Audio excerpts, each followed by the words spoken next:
This is me, Asmita Mandal Freshta from Isate and a host for today's meetup.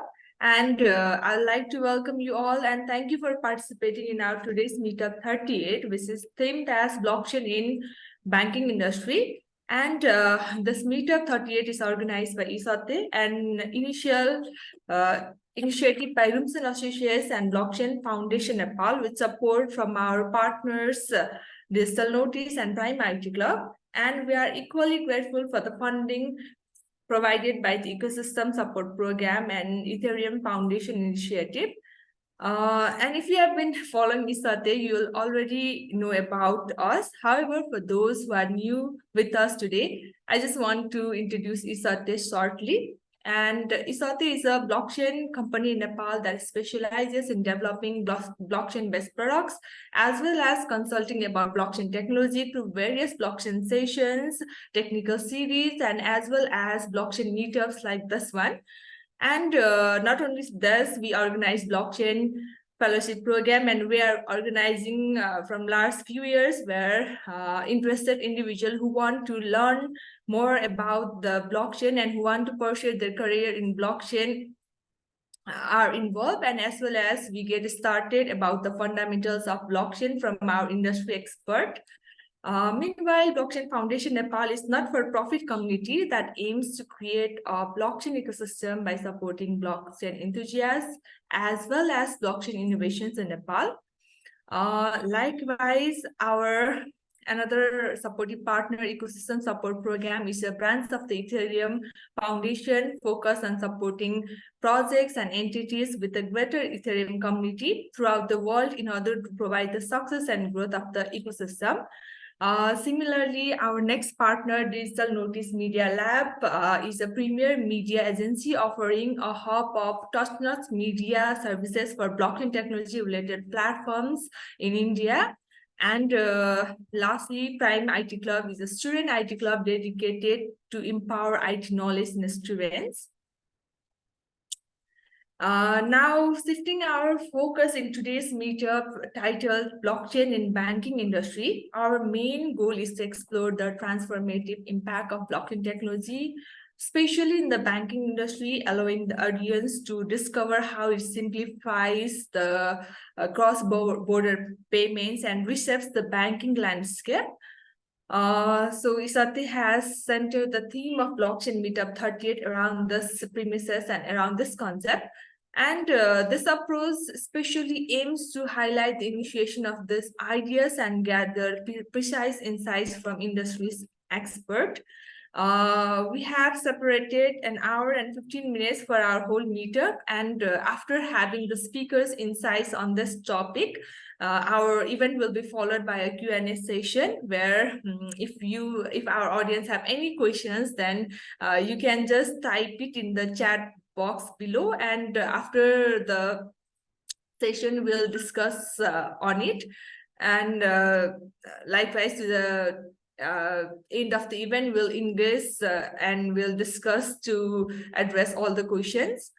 And we are also thrilled to let you know that we'll be hosting a live broadcast on our Isate Facebook page, and this live stream will also be shared by our valued partners page. And please do not hesitate to share it with your friends, allowing them to become a part of our meetup. And furthermore, we'll be also collecting questions from the comment section will be shared during the live session in our social media page. And without any more delay, let's kick off our meetup by introducing today's speaker. And for our meetup, our first speaker is Michael Siddi.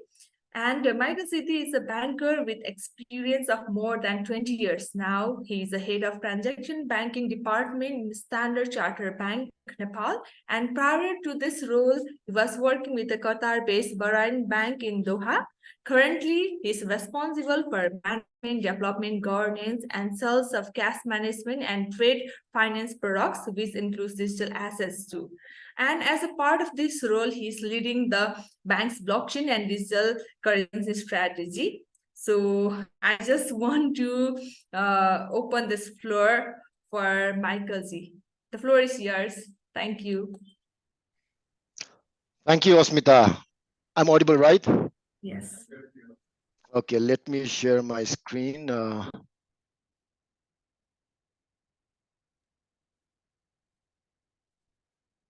Is my screen, can you see the screen? Yeah, it's visible. Okay, great. Great. Thanks, Osmita, for the introduction. Frankly, there's not much has happened in the space of blockchain or digital asset in Nepal, right? But I'm sure there's a lot that is possible. So that's what we will talk about today.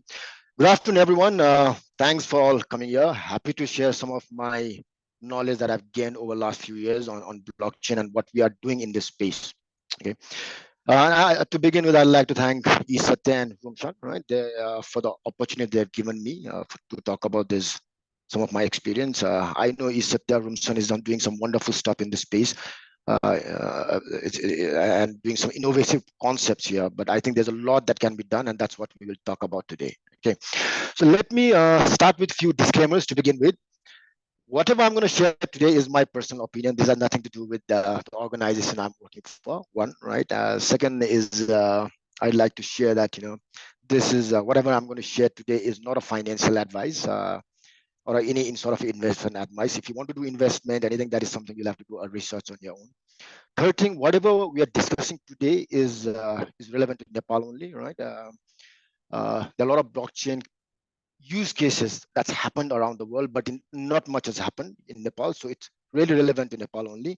Please also be informed that Central Bank of Nepal has allowed the technology of blockchain and digital ledger technology, but cryptocurrencies, DeFi's, Bitcoins, NFTs, none of these are allowed.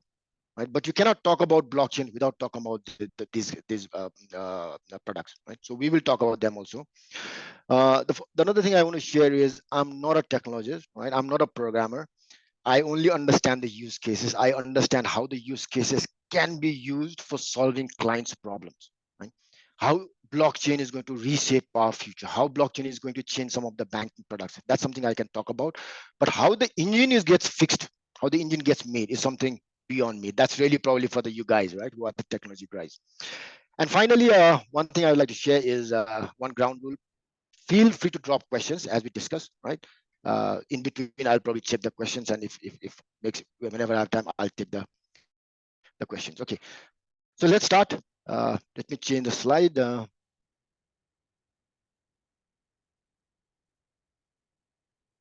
Okay, first I want to talk about what are the three technologies, main technologies that's going to impact on the future of banking. I will not go in detail all of this. The first is the embedded finance, right? Embedded finance is, in a very simple way, it's non it's offering of financial products and solutions by non-financial customers, where the buyer gets the benefit from one-stop solution, right? For example, Daraz offers payment solutions. Daraz offers, when you go to Daraz, when you buy, you actually can buy goods from it's on an EMI from Daraz, right? Where in the back end, it's actually the bank financing it. That's called embedded finance. That's something we'll pick up in future. AI and machine learning. I don't think I'll have to talk about that. Everyone knows about ChatGPT and the generative AI. In any case, this is not my domain, but that's something that will really impact banking. And third, obviously, what we are going to talk today is the blockchain initiative. Blockchain is still relatively a new technology, right? Not only in Nepal, globally also it's a new technology, but it is going to be transformative, right? It's evolving, and what it will do is it's going to change a lot of current paradigm, the way we do things. Now, what is important to understand, probably here, is blockchain has evolved as a digital currency infrastructure, right? Earlier, it was a digital currency infrastructure. If you really look at the Bitcoin is a digital currency infrastructure, which is now changing into a platform for digital transformation. When Bitcoin was first introduced, right? I think Satoshi Nakamoto, he did this thing in end of 2000, I think 8, right? 2009 Jan was when the first Bitcoin was mined. He actually wanted to launch a currency, right? But along with that, he actually launched a technology also, underlying technology, which was the blockchain, right? Usually, whenever a technology gets launched, first the technology comes, and then the use case comes. In this case, it was first the use case that came first, and then Bitcoin came first, and then people realized the underlying the technology was blockchain, which can be used for other purposes also. Now, where it really makes an impact to banking is what blockchain is also doing is it's giving rise to a new class of asset called digital assets, right? Tokens, NFTs, right? With this new class of digital assets, it's going to redefine the traditional assets. And that is what is going to impact banking. Okay, so let's now move to the next slide. So this is primarily not for a lot of you who understand blockchain. I know there are a lot of colleagues who have joined from banking industry and probably who don't have a good understanding of blockchain. So I'll just take 2 minutes only to explain what is blockchain. This is the building block of blockchain. Right? This is how it looks like. There are blocks there, right? The actual blocks, you put in data. The moment you put in data, it will create a hashtag, which is essentially your fingerprint, right? So every time you change the data completely changes, and that hashtag becomes an opening hashtag for next block. You put in data, they will create a hashtag. So that's how it will create a block, a chain of blocks, right? So essentially, you put in the data in these boxes, and that data could be in terms of anything. You know, it could mean currency, it could be information, anything, right? So this is how blockchain, the chain is formed. Okay? So it's also, let's quickly understand what are the, let me try to explain what is, by definition, what is blockchain. It's a database, I'm sure everyone knows, where which is, it's a peer-to-peer database where the information is stored in the blocks. It's distributed because it's not in a centralized server, it's distributed amongst all the computers, right? And everyone has the same copy. Now, because everyone has the same copy, how do you make sure, there's a consensus, right? So they use a consensus algorithm, which is called it's called proof of work in Bitcoin. It's called proof of stake in Ethereum. Right? For those who don't know, mining is a consensus algorithm, right? So it uses consensus algorithm to make sure everyone has the same understanding. And all these, whatever information goes in a blockchain is secured by cryptographic key, right? So there's a public key, there's a private key, and that actually differentiates that makes the data very secure. Right? So in essence, right, any industry where you require data to be stored, shared and exchanged, one, where there are multiple stakeholders and there's need to verify the data and ensure its immutability, right? You can't change the data. Where something of value is being transferred, right? Some value has to be transferred, then only it makes sense, right? So where the value is being transferred and when the transaction needs to be repeatedly performed, right? If you're doing it for one time, it probably doesn't make sense, right? Then there is a use case of a blockchain in that industry. So, okay.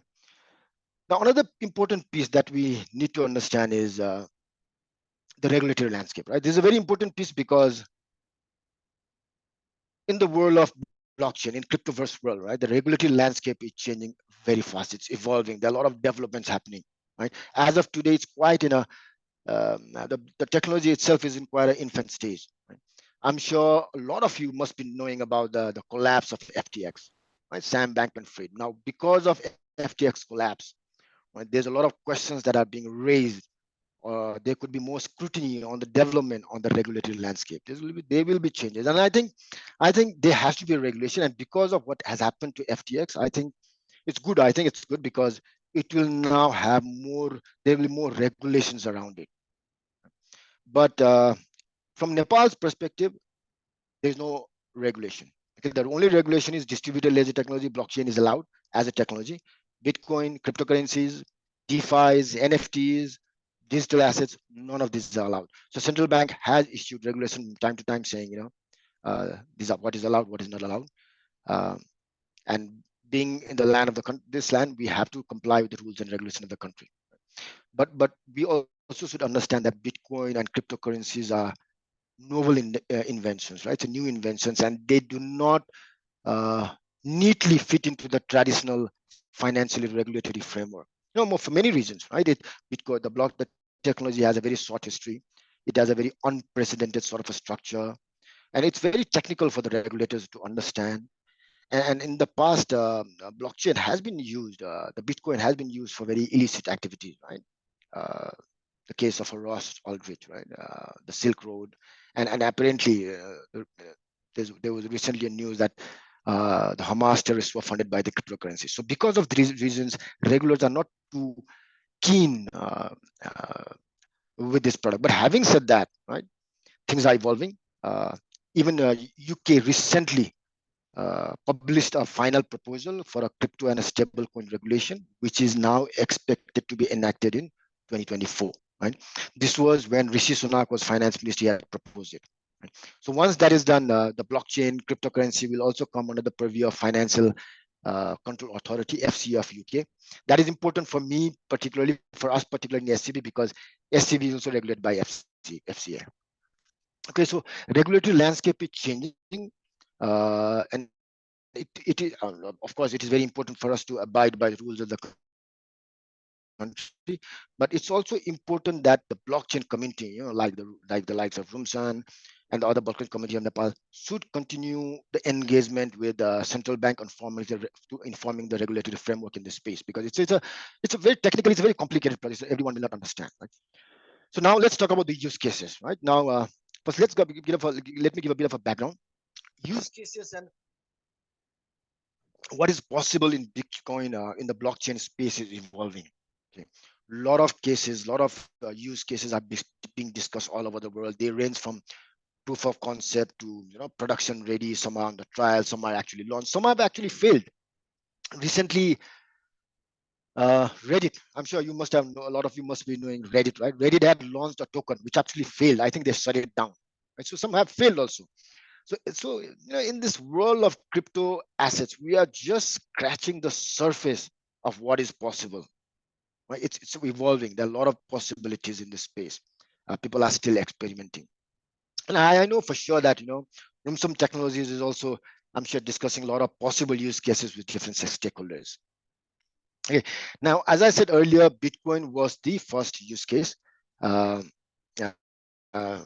cannot not talk about blockchain without talking about the Bitcoin. Just quickly on the background of Bitcoin, something we should all understand is when internet first came. Right? When the internet first came back in 1990s, I think I was just out of college. Back then also, the pioneers of internet were able to introduce the concept of cryptography. Right? So without cryptography, you can't communicate in internet. Right? So cryptography was possible because of online payments. All those were made possible. Emails were possible. Right? But what the internet pioneers were not able to do till 2009 was to create internet money. Right? Because of what is in internet money, they couldn't solve the risk of what they call double spending. Right? So when you send the money through internet, right? If I send the money to you, if you receive it, it should go away from me, right? So today, if I send a file to you from the internet, you will also get one copy. I'll also have one copy. Both of us will have two copies, right? That can happen with money. If I send it to you, it has to go to you and it will be removed from my system. Right? So that issue of double spending is what Satoshi Nakamoto solved when he launched the white paper in 2008, and then the concept of Bitcoin actually picked up. Right? So it's not only so no, you can. It's not only about the money part of it. It's actually the exchange of value. Right? That's what the Bitcoin, the blockchain allows. Right? So industries which could get impacted. Banking is obviously one of them. Right? It's one of the industries which will really get impacted. But every industry today is experimenting with what can be done with blockchain. Healthcare, major possibilities in healthcare. Supply chain, a lot of things are being explored in supply chain. Public sector, government is something absolutely possible, right?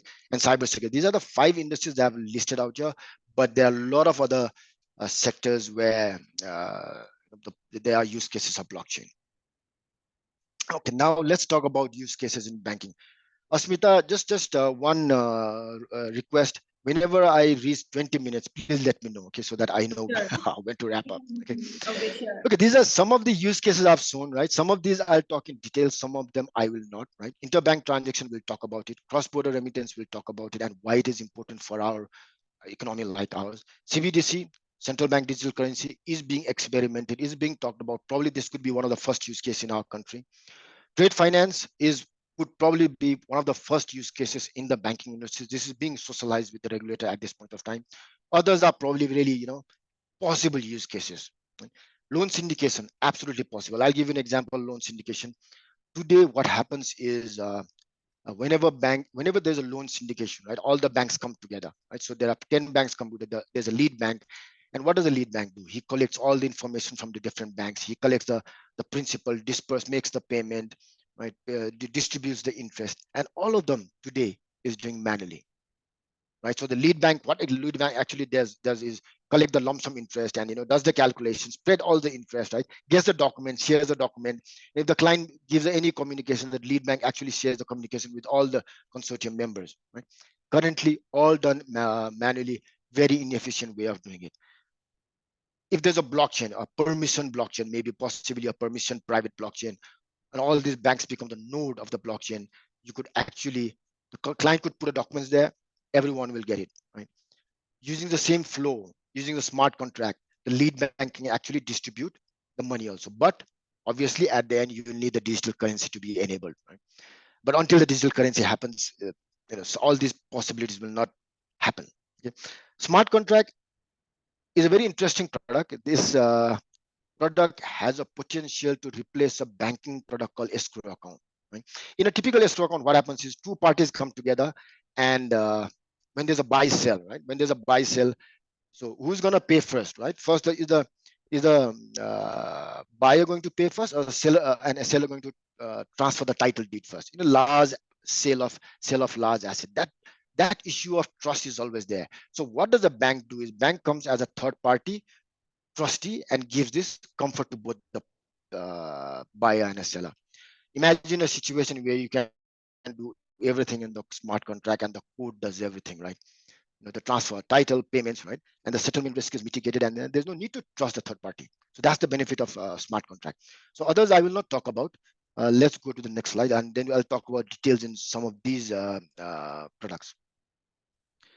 Because there are 5 use cases I'll talk about: transfer of value, CBDC, trade finance, cross-border remittance. Real estate is not really relevant in the banking space, but this is a use case which I really like. I'll talk about that also. Okay, to understand the concept of blockchain or a Bitcoin for that matter, I think it's very important to understand evolution of money, how it's moved from an ancient to the ancient, when people used to use cowrie cells or amber beads, to a current stage where it's become an internet money. But I don't have time to talk all about these details. But what I want to share with all of you is, I think we are in a very good space of time. We had an opportunity of seeing what is a fiat money, what is a digital money, and what we are going to see as internet money, Bitcoin. Right? We saw 3 money in our lifetime, which is quite interesting. But otherwise, people will only see one type of money in their lifetime. Okay, let's now first talk about the transfer of value. How does it happens in the blockchain, right? Now, what internet did to exchange of information, right? What internet did to exchange of information, blockchain is going to do the same to the exchange of value. Okay, which means, I'll give you a real life example. What email did to post office, right? Nobody goes to post office now. Everyone uses email, right? So what email did to post office, blockchain can potentially do that to banks also. Okay, but frankly, what has happened is bankers are pretty smart people. They realize, blockchain could impact their flow. But so that's why bankers are globally one of the first adopters of blockchain technology. Right? Not so much in Nepal, but it's happening around the world. It's just a matter of time it will happen here also. So the biggest use case of blockchain and the most successful use case of blockchain is transfer of value. So if you look at it here, right, this is the traditional system, how the money gets transferred. That's what I'm trying to show here. Right? In the traditional monies today, how the money gets transferred is essentially the money doesn't move. Right? It's only a debit and credit. Okay, that's how payment happens. Let's suppose even when I make a payment to you through Connect IPS, right? I'm sure everyone is aware of Connect IPS. The money doesn't move, right? It's only a debit credit. When I give instruction to my bank saying, please make a payment to ABC, having an account in Lakshmi Bank, my bank will debit my Standard Chartered Bank's account in my account, credit central bank's account. Central bank account will debit the Standard Chartered account, credit Lakshmi Bank account. Lakshmi Bank they will debit their account in central bank and credit the beneficiary account. The money doesn't move, right? It's only a debit and credit. That's what happens. Even when a money moves from US, if somebody sends a money from US to you here in Nepal, the money doesn't come, right? So when you log into your internet banking and see the money part actually is still in the US, right? It's only a debit credit. But what happens is that debit credit, and especially in a different currencies, different jurisdiction, there are a lot of correspondence bank, right? Because there are a lot of corresponding banks, with the number of debits and credit, what happens is it takes time and it becomes costly, and it takes a lot of time for the beneficiary to get money. The more the corresponding bank, the delay it is going to be the cost rate is going to be. Compare that with digital assets. Digital asset is like sending an email. Very easy to understand. I'm emailing money to you. Think of it that way. There is no third party involved. There is no bank involved. You are sending your money. You are not instructing your bank. Right? This is like giving a physical cash. Right? Think of it as giving a physical cash. You're just giving it to somebody else. That's how it happens. Right? That's a peer-to-peer exchange, and that happens in the blockchain platform. Okay, so let me go to the next use case. Okay, this is something we've spoken about, CBDC. A lot is happening in this space. Probably this is going to be one use case which will be the first that could come in the country. There are a lot of discussions happening globally also. I just read a news that last week IMF issued a CBDC virtual handbook, right, for the policymakers, for the central banks, and they've also IMF has also launched their own CBDC platform. So essentially, CBDCs are nothing but fiat. When I say fiat, think of it as a current money the central bank issues. Okay, so CBDCs are nothing but tokenized version of existing fiat issued in a blockchain. It need not be issued in a blockchain, but if you want the benefit of things like programmable money, make it a token, it will be issued in a blockchain. So typically, unlike cryptocurrencies, your CBDCs will always be equal to at par with your fiat currency. Right? So if Central Bank of Nepal issues CBDC for retail customers, it will be one ENPR equals to one NPR fiat. That's how it's going to be. Right? And CBDC has the same impact like fiat in terms of economic and monetary nature. So all this will have the same impact. And as it stands today, probably 90% of the central banks around the world are exploring CBDC. Right? In fact, probably 6 months ago, NRB issued a white paper also on CBDC for the public to take the feedback. And typically on a very high level, there are two types of CBDC, retail CBDC and wholesale CBDC. Retail CBDC is for likes you and me, I'll send money to you. That's retail CBDC, right? Wholesale CBDC is for really for the settlement between banks to bank. We'll talk about this lightly in detail also. Then you could have domestic CBDC, which is NPR. Then you could have cross-border CBDC, which if I want to pay across the border, right? So another country, that's a cross-border CBDC. The models of CBDC could be direct, indirect. I'll show you how it works, and I'll show you later. When there are benefits of CBDC and the risks of CBDC, I will not cover that now. But CBDC is potentially could be a good use case, and CBDC is very important for us all in the sense that if some of these capabilities were to happen, if you had a digital money, right, then a lot of these smart contracts, would actually happen. Okay, this is just to show you how does retail CBDC work, right?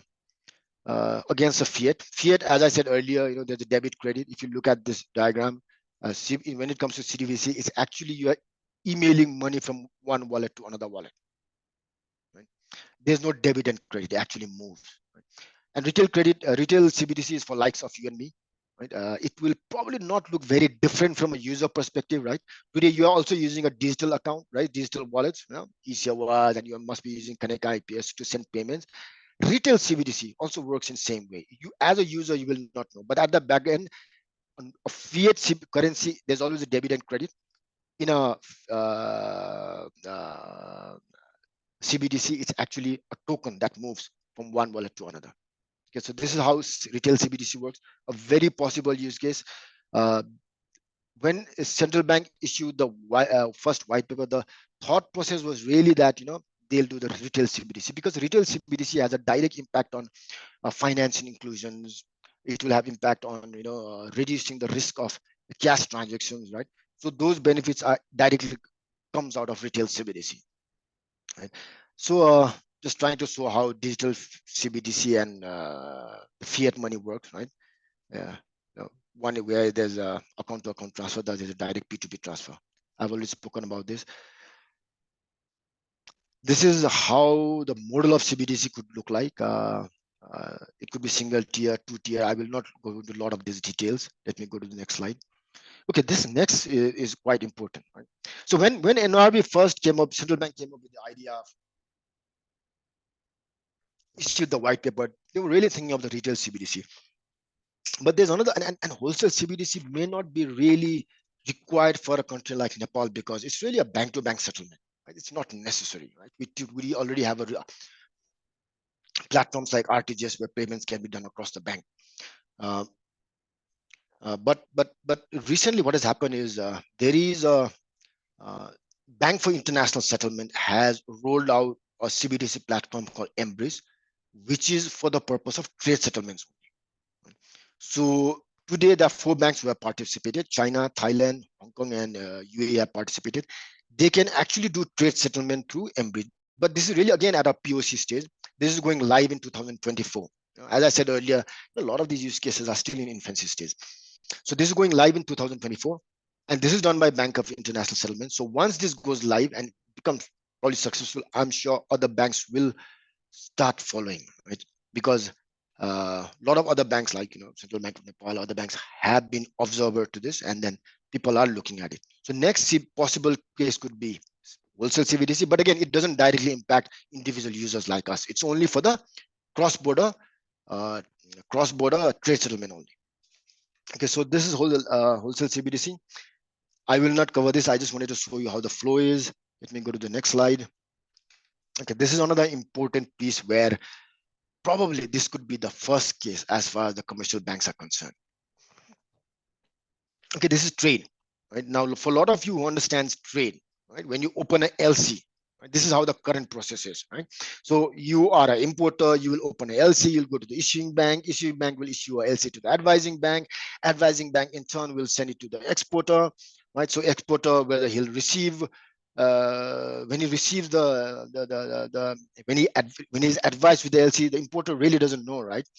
You don't have that visibility, right? And once the goods are shipped, the document flows separately, the payment happens separately. There are a lot of different banks involved. So it's today LC is a very cumbersome process, right? And you don't have a transparency. People can't see what is happening in the other part of the world. You have to rely on somebody else telling you. You have to rely on a trusted third party, which is banks, right? Or shipping companies.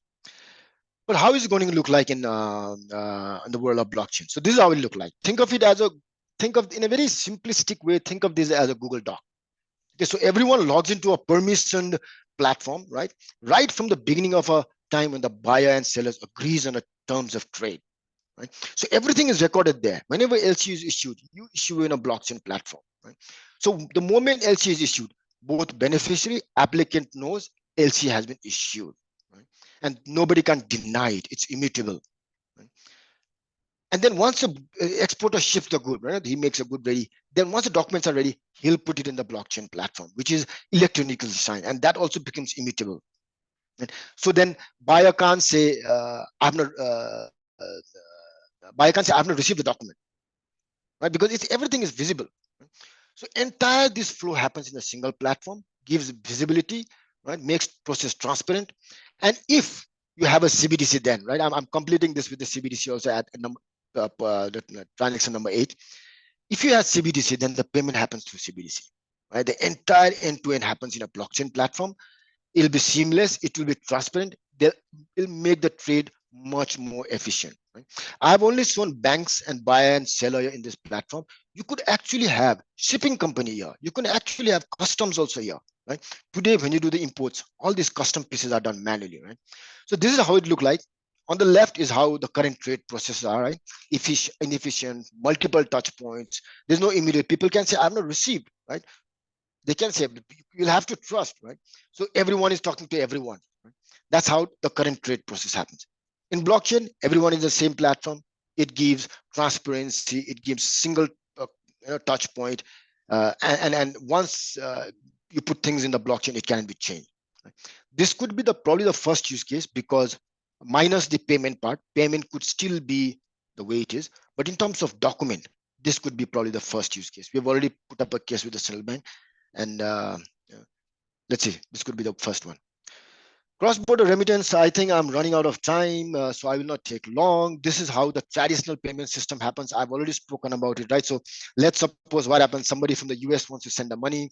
What he will do is He'll go to his bank and say he'll go to his say somebody from US wants to send the money. Say Bank of America goes to Bankam. Bankam will send a message to the beneficiary who has account in Lakshmi Bank. So he'll say M2101 or 103, which is a Swift message, right? Swift is essentially a messaging system only, right? It only tells you what to do. It doesn't transfer the money. So Bankam will tell Lakshmi Bank, listen, I'm sending the payment to give the money to ABC. I will give the money to through the correspondent bank. So he'll give the money to, say, Bankcam's correspondent bank is, let's say, HSBC's, and Lakshmi Bank's correspondent bank, let's say, is SCB. Then all money will move to this number of correspondence banks. So it'll take time. Right? Compare this with the blockchain-based cross-border remittance. This is going to be a very good use case for the country, right? In a time once we mature, once we have a regulation. Because today, as all of you know, 25% of our regular GDP comes from the remittance, right? 9 billion, quite a big one for us. Right? So today, it happens to the traditional mechanism, right? This is how it will happen in the blockchain ecosystem. I have my money in the wallet, my Bitcoin, my digital wallet. Now, to load money in the Bitcoin wallet, I'll have to obviously go to a bank, exchange it. Then from my wallet, I will send it to another wallet in Nepal, right? And I've used this word XRP because XRP is the Ripples who have first introduced cross-border remittance in blockchain. They were the first one to do this. Right? So I put the XRP. XRP is a token, right? So the token gets transferred. So when the beneficiary receives a token, he will go to his bank, immediately exchange it, gets fiat. Right? Now, typically what happens is the bank A and the bank B would have an agreement and the rate for conversion would be fixed. Right? So the beneficiary actually doesn't lose in terms of exchange. Otherwise, cryptocurrency can be very volatile. Right? Right? Suddenly, when a receiver receives the money, he could receive either more or less. So the fiat-to-fiat quote would have been agreed between the exchange and exchange B. So this is what is proposed on the ripples, right? So there can be very model of this, but this is one very good use case. It's a matter of time it should happen. This is one not related to banking, but I will quickly cover this. This is about land sale, right? Today, if you want to buy land, right, what do? You get the title deed from the seller, right? And then you give it to lawyer to verify, and the lawyer will go and verify from the land register office, right? And they'll say, oh no, everything is okay. There's no encumbrances. There's no loan or anything. You have to trust him. You can't see it. Right? And then the entire payment processes, everything happens, the transfer, you go to the land register office, the document, everything happens manually, right? There's lack of transparency, due diligence, you'll have to trust somebody else to do it. If a bank is going to loan you, give you money to buy the asset, then bank will also do due diligence, same process they'll follow, they give it to the lawyer, right? Imagine a situation where you have a blockchain where the land registry and blockchain, everyone logs in and people can log it and see the status of documents, everything, right? Now imagine if there was CBDC in the country and then the payment also happens digitally, right? So there's a smart contract. Once the document title transfer is happened, CBDC, the smart contract, the code will automatically work and credit the beneficiary's account, seller's account, right? Today, what happens? The seller will come with a the buyer will come with a cash or a check, right? Or a good for payment check for that matter, but you still have to trust the bank to give you the money, right? That's what happens in the current process. But this is how the future, if it happens in blockchain, would look like. The benefits are, data immutability in land is a great value, right? Today, I'm sure everyone knows of this Lalita Niwas case, right? Right? Now, this issue wouldn't have happened if things were immutable, right? If things couldn't be changed, in a platform where you can't, when you put the data in, if it cannot be changed, cases of Lalita Niwas would not happen, right? If there was some smart contract, your settlement risk is completely mitigated. Right? Today we are used to the settlement risks, right? Because that's how we've been doing things. So this is one could be very great use case, but it will take time in our part of the world. Right?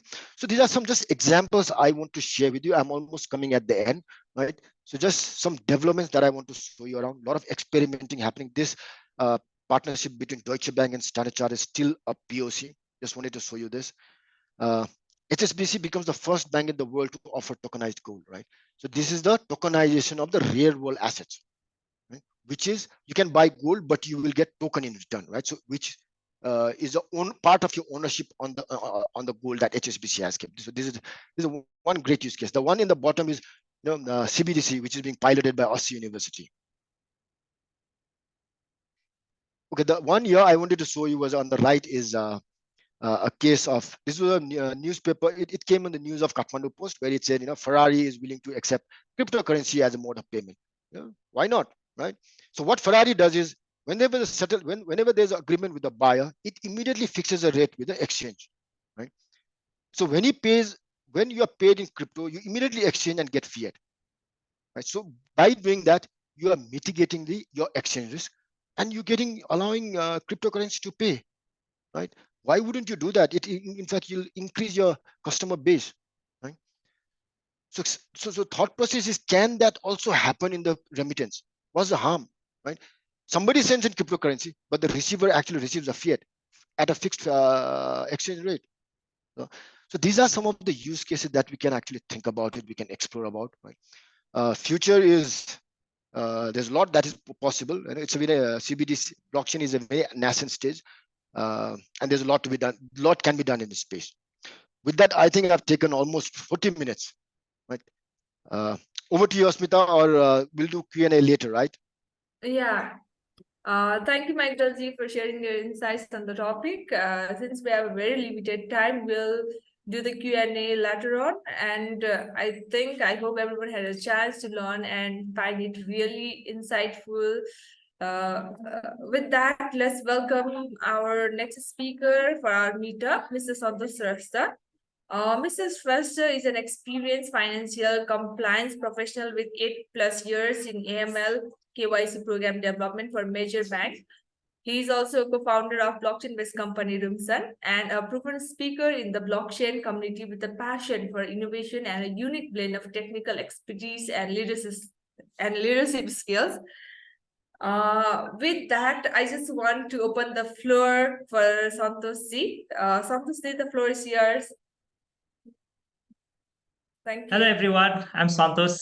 Thank you, Asmita. Thank you, Michael Z. It was very insightful, right? So I think I'm gonna use some of your insight to use as an example on what I'm gonna say, right? So I hope that's okay with you. So I do have about over a decade worth of experience in banking, most specifically in UBS and RBS, right? So I have not worked in Nepal's bank though, but I hope, my interest from bank slowly transition into blockchain, and then now I want to have bring this blockchain back to the bank. So let's see, how. So we have made quite a bit of progress in Nepal, right? So we do a lot of awareness program. I'm sure Asmita and Amina does pretty well on that one, right? So we are very keen on bringing this technology to banks in Nepal as well, right? Because of the inclusivity of blockchain and cryptocurrency, so to speak, and CDBC. So I will share my screen. Okay. Let me go to another screen where I can shift. Yes, visible. Okay. All right. So basically, I'm just gonna extend what Michael G has said, right, on blockchain and banking. One of the things that all that bank, especially Nepal, is going through is a tough part of identity. Identity, like the KYC and identity. How to that's, I think, one of the major cost center for most of the banks, right? And almost feels like KYC, has been a banks, one of the major job of banks is KYC. It almost feels like that because it's talked about it so much, right? And blockchain and the decentralized world has a answer for that. There have been a lot of development on the digital identity, making it tamper proof, right? So Nepal government has, the Nagarik, program with having national citizenship is one step further towards a digital identity, right? So, but a lot needs to be done. I have few suggestions myself. So, and then, but the how blockchain is trying to solve is very differently than what a lot of governments are thinking about identity, right?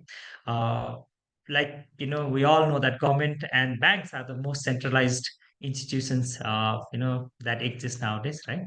Uh, but at the same time, centralized institution has, vulnerability of, central point of attack kind of thing, So, and people's identity, could be in a very vulnerable situation because of that, So there are few, like a lot of, not few, but a lot of developments happened around identity, right? Not just human identity. Now we have to think about identity of IoT devices as well, right? Because those are also, as the AI and then IoT devices progresses, there are virtual identities that's very important. Like for example, a telephone tower, would have its own identity, what it can do, what it cannot do, So you have to think about in that aspect as well, not just the human perspective, but both the identity almost works in the same fashion, right? And very important to have this identity automated, right? So that, because a lot of things happens in really, really seconds, milliseconds, like think about loans, movement of money and things like that, right? So how do you make this identity, right, so secure and automated, so that you can verify an issue instantly within like microseconds. You think about that, that's going to happen, so for example, a phone, if you look at the traditional phone, every time SIM registers to a phone tower, it tells its identity, which is IMEI number, right, that we know about. That's an identity that the phone issues.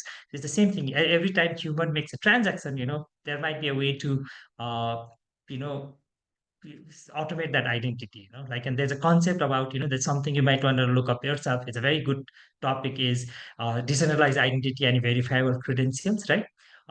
These are the concept that's coming up that will definitely help the current KYC processes too, so, and there's something called zero knowledge proof, which is just another whole, big development that's happening, what does, it protects privacy, right, of every individual, privacy, without, compromising on the security, right? So also, because of these kind of identity, not every use cases needs government issued identity, right? And there are some people who don't have government issue identity, right now, a lot of people fleeing away from Gaza, let's say, I'm sure they are not trying to find their ID. I mean, a lot of people would do, but a lot of people would lose it, and who will issue that identity anymore, right? So these people would have lack of documentation.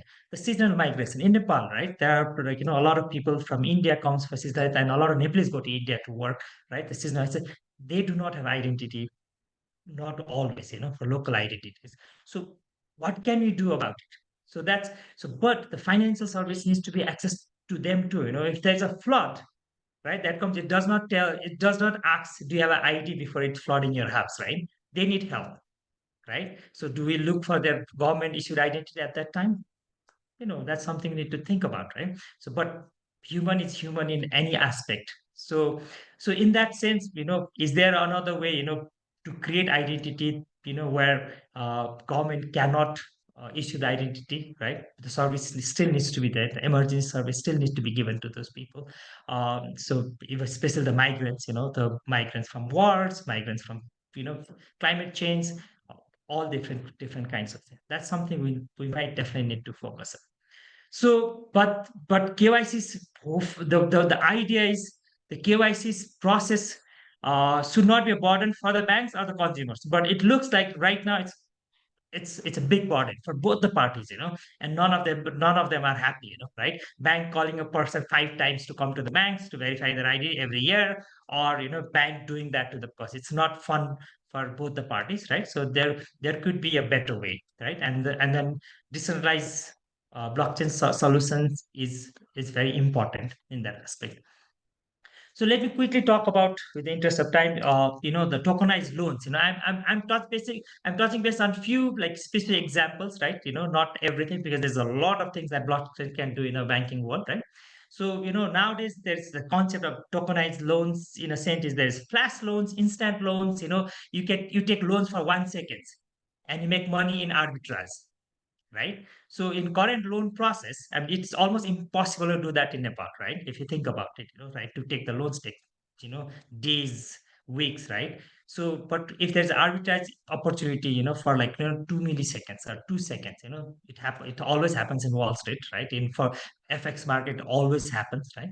So in that case, can you give instant loans, and what would be the collateral, right? So in Nepal, only way to get a instant loan in a sense is if you put your like one of the few ways I think, but ways if you put your stocks, one of the share of one of the in from share market and put it, you get loans. That's called margin trading. People do a lot of margin trading based on that, right? But can you do it for regular individuals, right? So who does not own stocks, right?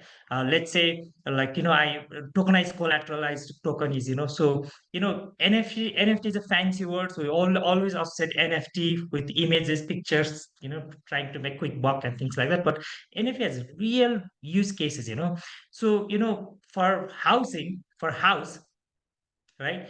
It's very difficult to take a loan out of house in within a day because the person comes, evaluate the house, things like that, checks the ownership, all of those things takes a long process.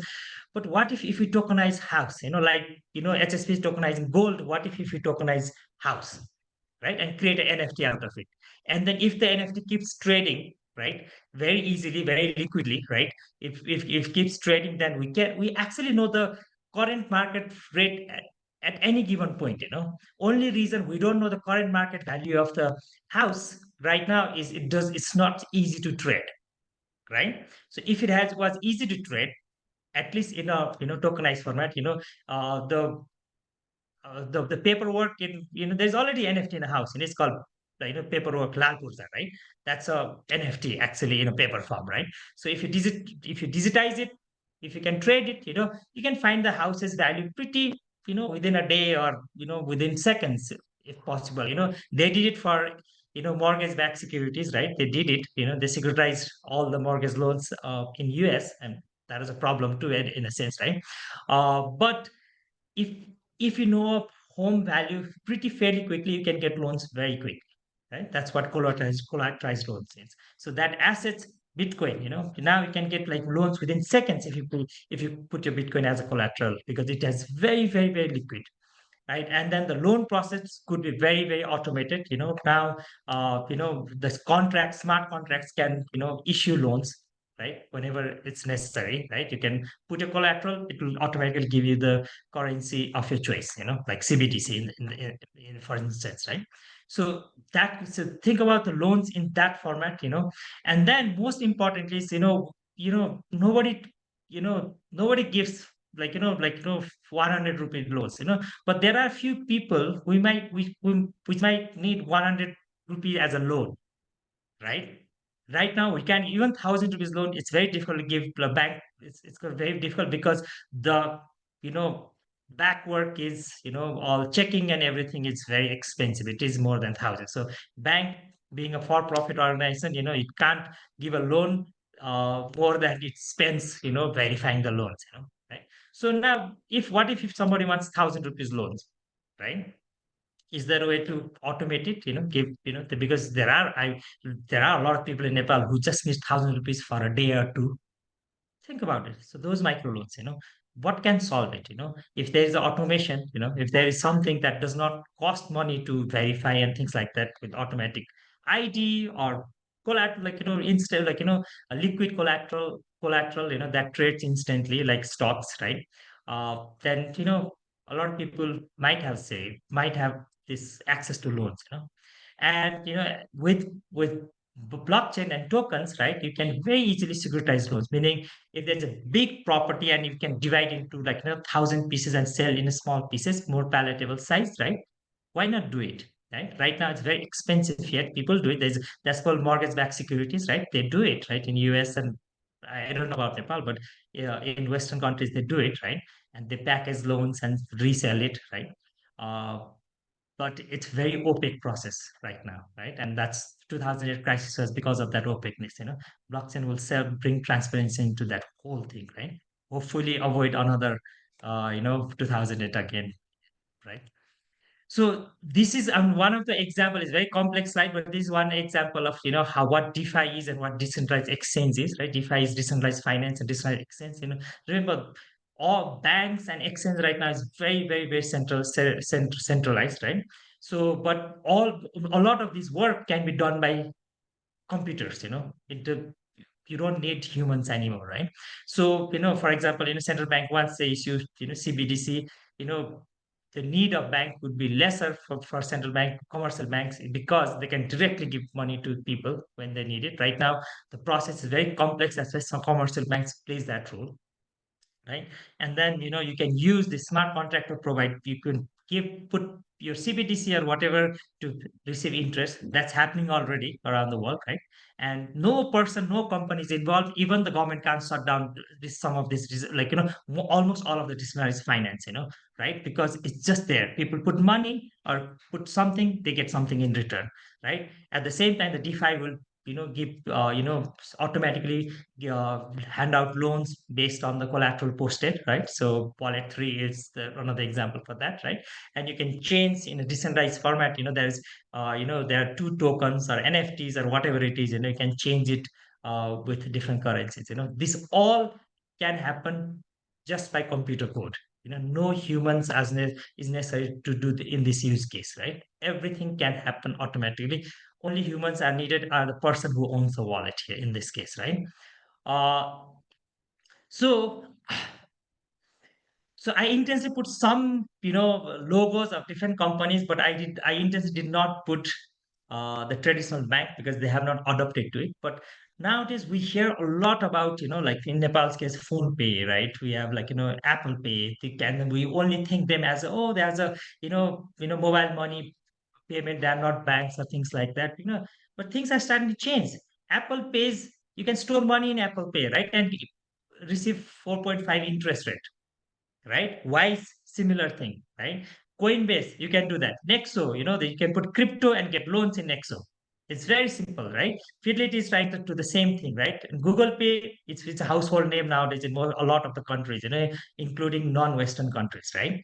So these companies is slowly transitioning from this mobile money provider into they're using more of the traditional loans, that they are providing traditional loan, they are doing traditional work. So what if one day, and I think the regulation doesn't allow it, but slowly that's changing too, right? What if like ECR becomes start paying interest? Wouldn't it just be another bank again, right? So now, because money has become so frictionless, right? Money can move so easily around, right? Now these new different type of like companies are providing. These might be our future banks, right? And or our traditional bank would have to adopt all the development these companies are doing, and try to be more progressive in a sense, right? But bank of the future would definitely they would definitely provide KYC. It almost feels like banks nowadays, traditional banks are the KYC service providers, right? That's all most of the work is that. It almost feels because money moves in and out very easily nowadays, right? uh, so once CDBC comes, there'll be the traditional commercial banking role will be very less, because government can directly give money to the people or whatever the payments that they got to make. Any central bank can print money and directly distribute to all the wallets that people would do. That's possible from retail CBDC, right? So, but future banks has to cater for frictionless money, right? Frictionless money is frictionless, borderless. It can move from one to another very easily. If it have a lot of obstacles, it won't it won't survive, right? It has to cater to it. It won't. It has to attract people to store money, not force people to store money. Right nowadays, it almost feels like banks force people to store money. Putting the money is very easy, taking out is very difficult, right? People will change, right? So right now, there's no choices right now to store money. Then we have to bank. Let's say people have put whatever there's certain amount, they put it in the bank, right? But if that friction is created, like it does not come, right? And the CBDC and all this kind of very liquid form of currency, cryptocurrency, so to speak, comes, then people want to store themselves, right? So, and it won't be a win for bank in that case, right? So again, banks gonna make lesser and lesser money, like money from moving money, like remittance and other things. Now people, it was like a, one time in the, NTC or NTA, they, banned VIP, because it was too cheap, and NTC was, calling US was 80 rupees and something. So they to prevent their, profit from depleting, they banned the VIP. But what happened? Let's see, right? Everybody uses what's, this Zoom call is VIP now, right? We don't need NTCs, we don't need to pay 80 rupees per minute for NTC to that. This technology is so powerful that, you can only kick the can down the lane for so long, eventually it will take over. So it has to change, right? So the bank will have to find different ways of making money, right? So banks will make fewer smaller loans. All these smart contracts will make more loans, like, smaller loans, micro loans, or not just micro loans, smaller loans, individual loans. These smart contracts will, bank would have lesser say in it, right? Because it is almost, this DeFi is almost like crowd-funded loan platform, crowd-funded insurance platform, right? So but bank can provide, because if you have a lot of money in a wallet, you can, if you lose your wallet keys, passphrase, it's too scary, people can't trust themselves, like, Nexo and Coinbase, other things, they provide custodial wallet services, right? So after certain amount of money, if people are not good with technology or saving their, saving their, information about wallet, then they can rely on banks. They can charge this new income for banks in that case, right? They can provide staking services. Staking services now, Ethereum is a proof of stake, right? There are a lot of tokens that are proof of stakes, right? You have to stake tokens to, validate transactions, right? They can provide it, right? And bank will keep providing capital for companies, right? Uh, it can help, in group of individual to, raise capital for the companies too. Those are the, so bank will have, within this decade, bank would have different roles to play, right? Traditional way of storing money and making money off of it would be a lesser important thing, as money moves very easily from one point to another point, right? So, and then I want to talk about last billion, so because when all this technology, progress happens, we always talk about next billion. We bring this technology to next billion, like next billion people will use blockchain, and next billion you'll use, billion you'll use, the next new fintech tools, the open banking APIs, all of those, right? But what about the last billion? Will everybody needs to, all this richer people down the drain, it's a trickle economic kind of thing, richer people, all of us who can afford it, get benefit first, and then wait, eventually goes to last billion. It doesn't have to be that way, because internet happened that way, unfortunately, in this case, right? But now digital technology doesn't have, now that internet is, the internet is working on, to get last billion connected, right? Can you bring these, technology, financial technologies to the last billion, right? Do they have to wait for everybody to be on board? Probably not. So, Rumsan is working with, UNICEF. We are working with, GSMA. We are working with MIT Solve, GSR Foundation, a bunch of these companies to, bring financial access to the neediest. Nepal is one of the country where, there are more SIM card than people, but, you know, the lesser few people have a banking access. Even if they have, they don't trust bank, right? Right. Especially, I mean, I'm talking about people out of Kathmandu, in the rural areas, rural settings, and things like that. Because it becomes very complicated. When I first came here, like when I came here in 2017, I heard about branches banking. The more and more I research, it's just the talking thing. Nobody has a proper branches banking in the whole country, right? It's just the talking thing in Kathmandu, right? Hopefully that will change, right? We'll have to, because I could see the reason why the branches banking is not a profitable venture for banks, because it's costly to maintain, to onboard everything.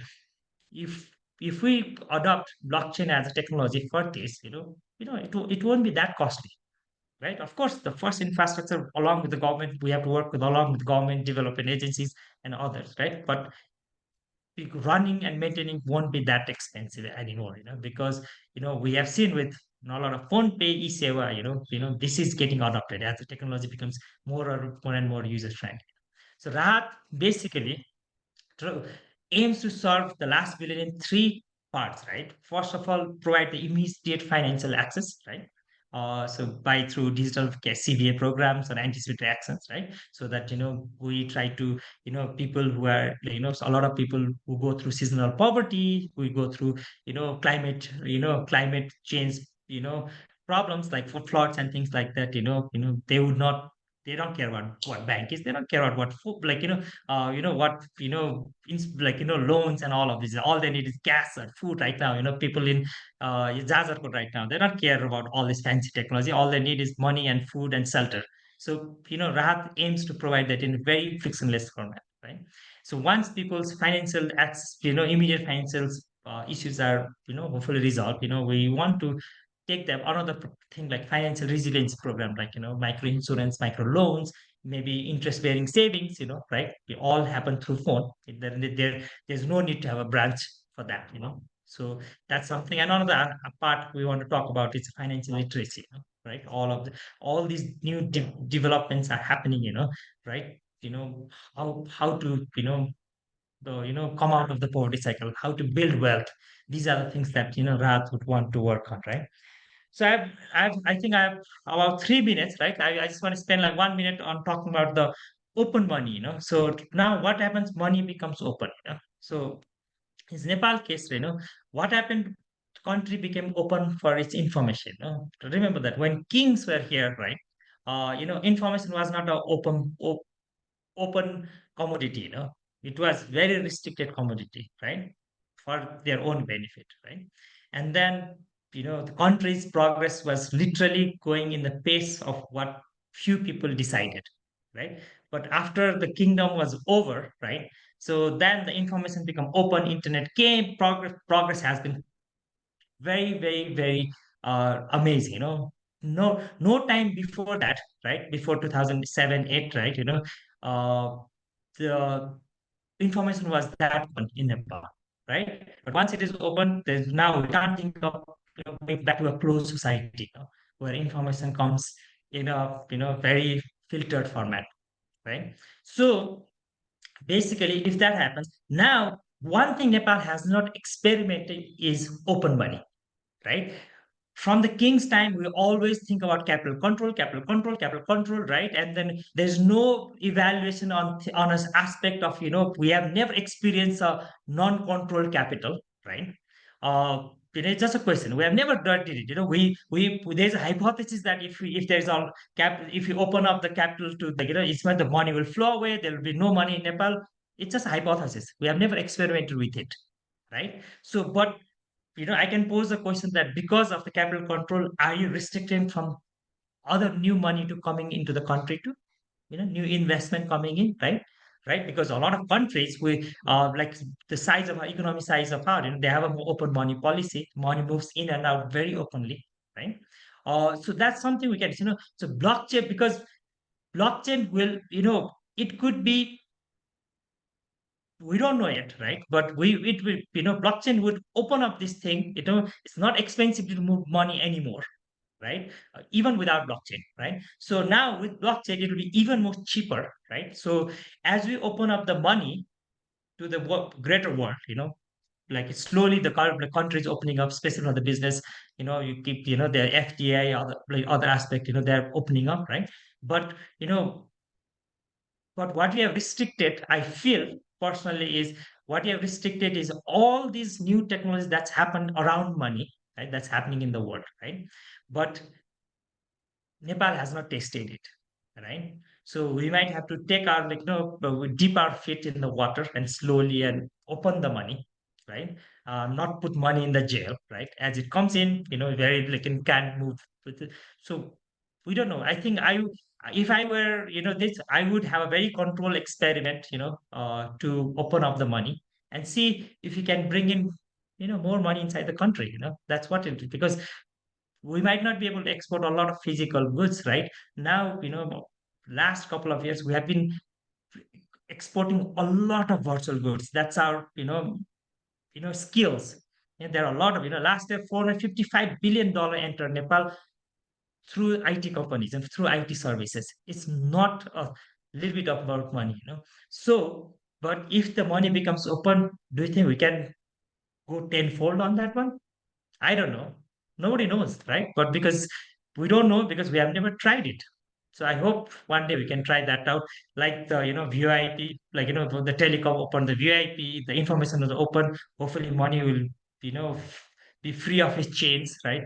And it could be the next era for Nepalese economy. Thank you.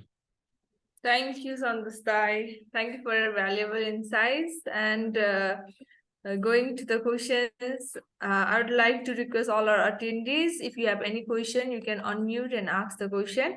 We have only 4 minutes, so hurry up and please grab the opportunities uh, to raise your questions. The floor is open for all the attendees.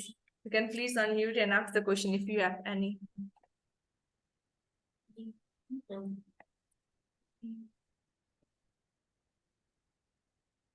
Anyone from the audience side, or is that all clear from our speakers? I think there is hand raised from Alicia.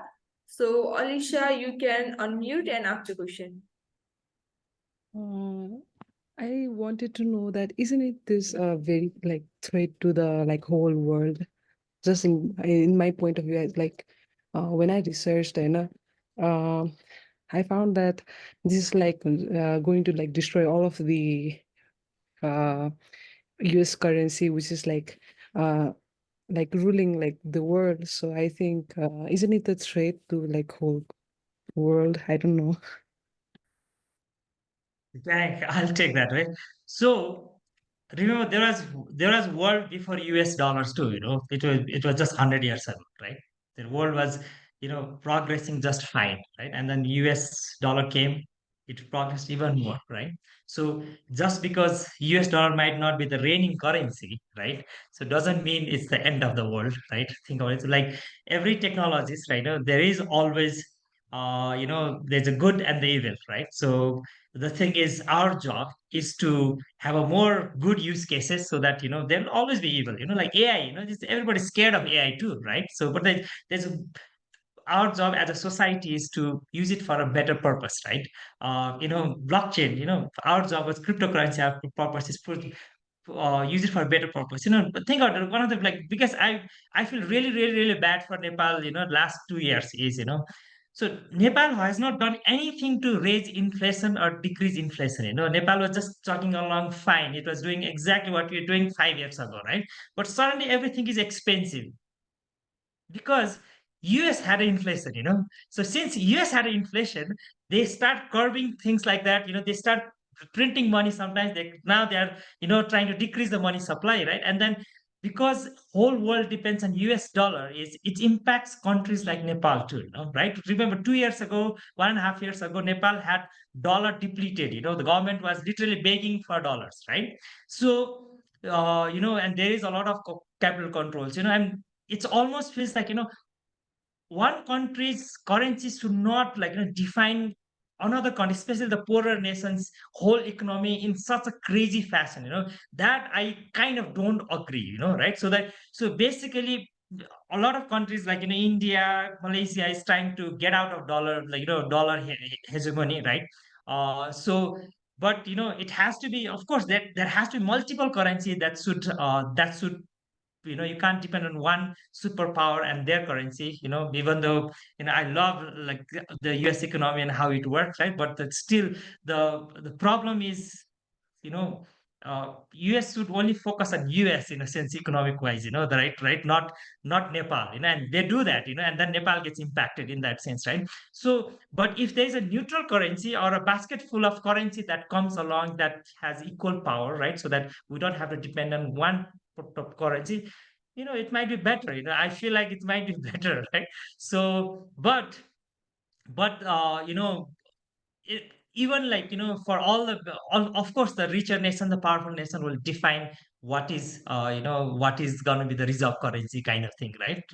But that's why Bitcoin is coming, right? When richer country, more aware, like like so-called aware countries are being very bad economic habit, there has to be some check and balances, right? And I think that's what Bitcoin provides, right? So I think it's a good thing.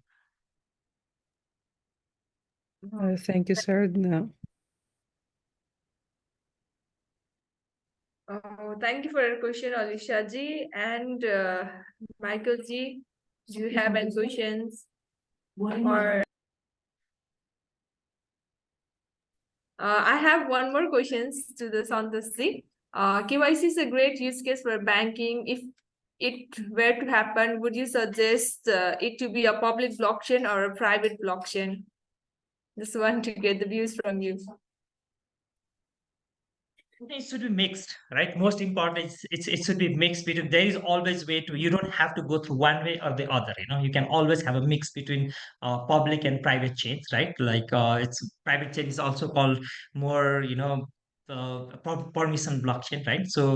So when because there's a great use case, like look at if you have 5 accounts, right? There's a 5% in 5 different banks verifying your KYC. It's just a waste of resource. They have the 4 people could have a more productive time doing something else, but all they do is they have to verify KYC. They have to talk about the same thing over and over. It's almost like, when food Foodpanda comes and every time, like, they have delivered 5 times, they keep asking for your address 5 times. How irritated do you get, right? But it's a different thing, that's how the problem is. You're such a waste of time and waste of resource, right? So, for sharing of KYC, right? So there is a very very privacy focused. If one bank does the private like KYC, they should be able to share that we did a KYC for this person. This be able to share without compromising privacy, right? So in that thing, permission would be good. But when I send a document to a bank, right? So to the bank, or if I want to share it with multiple people, or even like the thing is I don't have to put my information in public blockchain, but there's always a concept of this verifiable credentials, right? In that sense, when I'm sending verified credential to all different type of organizations, not just banks, right? So that same KYC can work to verify me in airport services, maybe, or Ncell, getting SIM in Ncell, right? There's no need to do KYC. So if I have a way of say giving my data to Ncell that I am a verified personnel, right? Then I would use public blockchain, because permission blockchain won't allow everybody to be in that particular thing. So, but KYC should work. But one KYC should one identity, that one ID apps should work for every different use cases. There should not be people verifying over and over and over again.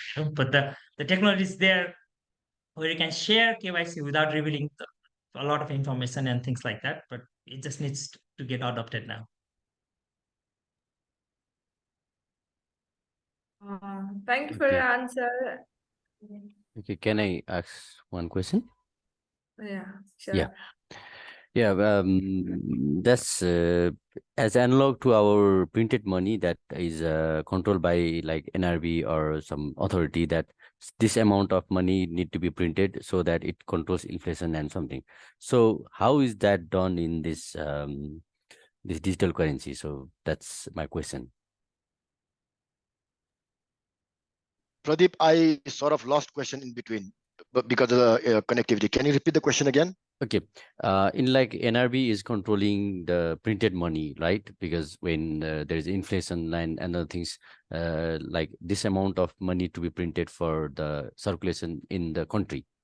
So there is some regulations. So is similar to that, how it is regulated. So how much to be circulated in the cryptocurrency for the whole world? It's like for the every world is using that one, and as this is a not a central one, this is we say that this is decentralized one. So how is that control? How much to circulate and mining? How much to mine and something like that? Okay, thanks, Santosh. I'll just take this question. Can you hear me now? I'm showing you. Yes. Okay, Pradeep, interesting question, because I'll tell you first, I assume your question is not related to CBDC, right? CBDC essentially has the same effect as a fiat money, right, in terms of economic, monetary. Your question, I would assume, is really related to the cryptocurrency, right? Yeah, central bank would not have a control over it, right? That's the reason central banks don't like it all over the world, right? That's the fact. Okay, but having said that, the purpose of token, the purpose of cryptocurrency is not only necessarily money only, right? as I said earlier, it has a capability to transfer value, which goes beyond what money can do. Right? And I think that's where the biggest value comes from. Okay, your likes in social media, for example, does it have value now? It doesn't, right? Your gaming points, does it have value now? It doesn't, right? Or even good environment friendly behavior, does it have value now? It doesn't, right? So these values can be transferred through the blockchain platform. But as far as the money is concerned, yes, one of the reasons central banks don't like cryptocurrencies because they would lose the control, right? So in fact one of the reasons CBDC has come is in a response to the cryptocurrency, while cryptocurrency evolved, right? In fact, if you know, uh, when Facebook came with the declaration that they will roll out stablecoin. Right? Now, stablecoin is also cryptocurrency, but it's pegged to the fiat. Right? So when Facebook came out with the announcement that they will roll out a stablecoin, which was back then called Libra, right? Later it was called DM. That's when central banks all over the world decided, okay, before the big tech giants is going to engulf, the regulatory money, the fiat money, we have to do something. That's how CBDC came. Right?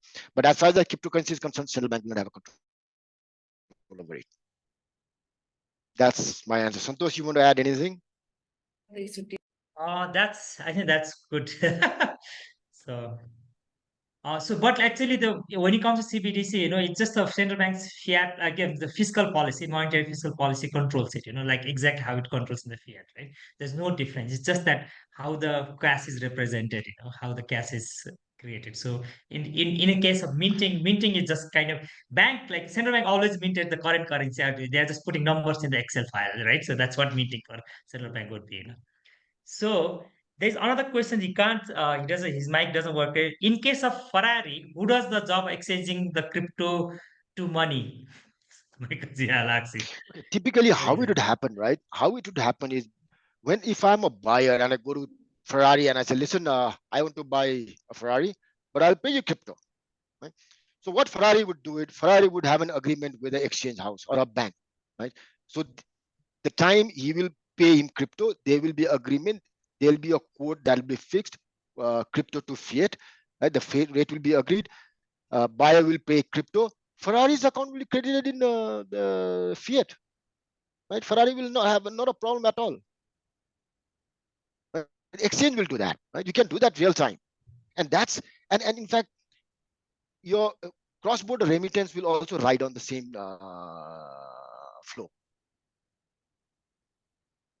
I hope I answered that question. Yeah. Okay.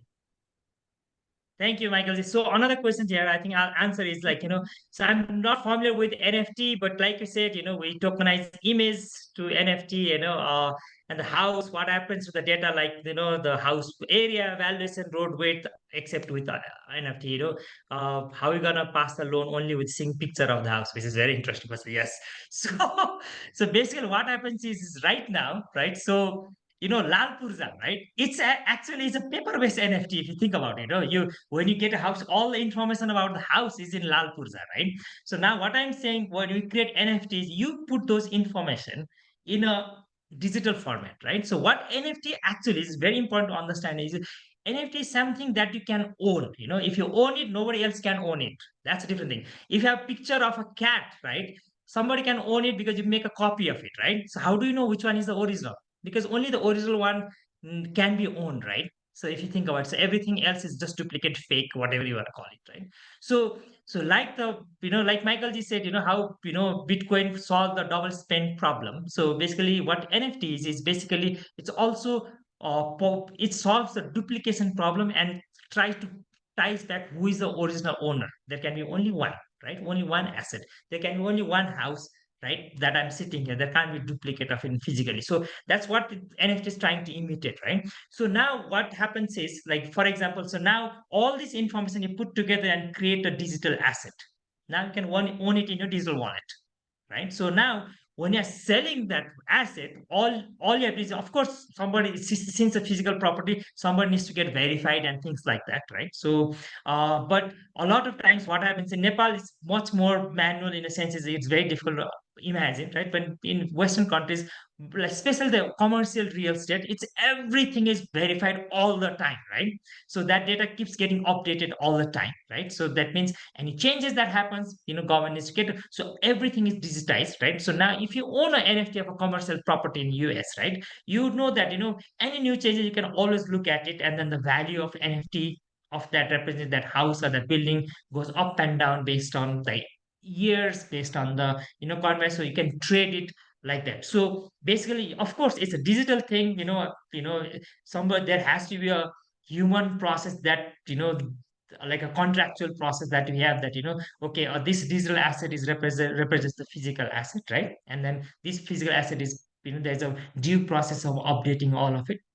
When that happens, then yes, you can almost in real time value what that what that NFT is, because almost like every asset, a value of anything, or price, not value, sorry, a price of anything is always the next person willing to pay, a jaggaku price is the next person willing to pay, it's not what the country decides, what the even the government decides, it's just the next person willing to pay, right? So of course government and banks and the economy has like influence to it, but still, if a jaga costs 1 crore and I want to pay 5 crore, of course that person is going to sell me for 5 crore, right? So it's, even the government says it's just worth 2 crore, that's the latest value of that jaga, if I want to pay 5 crore. But that's the thing, human makes rational choices, makes rational decisions, and then the economy works in that sense, right? So that's what NFT is, it's just a represents, it's a lal purja, there's nothing more. So if you own a lal purja right now, you actually own an NFT in a physical format.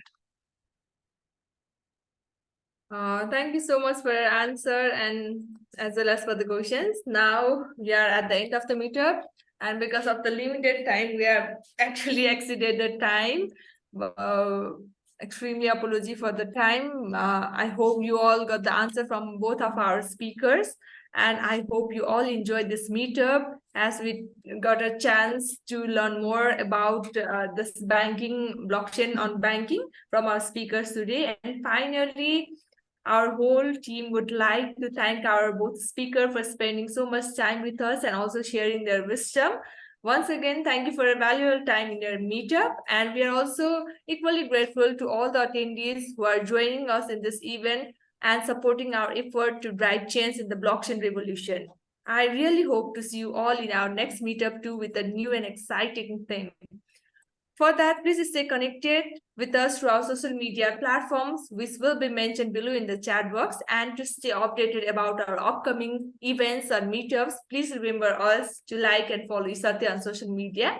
In the meantime, please feel free to suggest topics you'd like to hear about in our meetup, in our future events. With that, I would like to conclude today's meetup. Until next time, have a wonderful time ahead. Take care and thank you, everyone. Have a good evening. Thank you, everybody. Thank you, Thanks. Michael Bye-bye. Z. Thank you, Thanks. Asmita. Thank you, Bye-bye. Amina. Thank you. Bye. Thank you.